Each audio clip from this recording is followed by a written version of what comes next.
તો આ તરફ દ્વારકાના અરબી સમુદ્રમાં પણ ભારે કરંટ જોવા મળી રહ્યો છે। ગોમતી નદીમાંથી 15 થી 20 ફૂટ ઊંચા મોજા ઉછળી રહ્યા છે।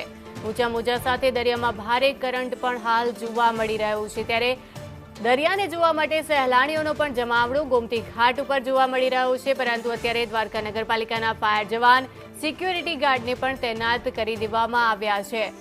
ગોમતી ઘાટ ઉપર સહેલાણીઓનો જમાવડો તો જોવા મળી રહ્યો છે, પરંતુ ભારે કરંટ છે અને જેના જ કારણે તમામને એલર્ટ રહેવાની સૂચના આપવામાં આવી છે। 15 થી 20 ફૂટ ઊંચા મોજા હાલ ઉછળી રહ્યા છે। સહેલાણીઓનો જ્યારે એક તરફ જમાવડો છે ત્યારે તંત્ર સજ્જ બન્યું છે।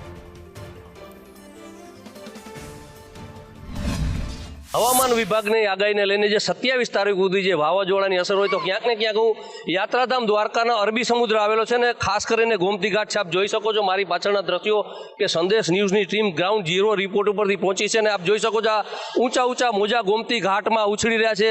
સહેલાણીઓ પણ આ નજરાનો અદ્ભુત જોવા ઉમટી પડ્યા છે ને પોલીસ બંદોબસ્ત પણ છે કે કોઈ અને જે દ્વારકા નગરપાલિકા છે તેમના જે રેસ્ક્યુ ટીમ છે એ પણ તૈનાત છે, કેમ કે કોઈને જાનહાનિ ન થાય। સાયક્લોન જે વાવાઝોડાની અસરોને ક્યાંક ને ક્યાંક જે અરબી સમુદ્રમાં જે છે ઊંચા મોજા ઉછળતા હોય ને ગોમતી ઘાટમાં પણ 15 થી 20 ફૂટ ઊંચા મોજા ઉછળ્યા છે। તો હાલમાં જે દ્વારકામાં સહેલાણીઓ છે એમને ખબર નથી હોતી ને ક્યાંક ને ક્યાંક તંત્ર દ્વારા ચુસ્ત બંદોબસ્ત સાથે હાલમાં જે લોકોને તૈનાત કરી દેવામાં છે સિક્યુરિટી ગાર્ડ સહિત, અને સહેલાણીઓ પણ ભરપૂર માત્રામાં જે આ મોજા ઉછળે છે એમનો આનંદ લઈ રહ્યા છે।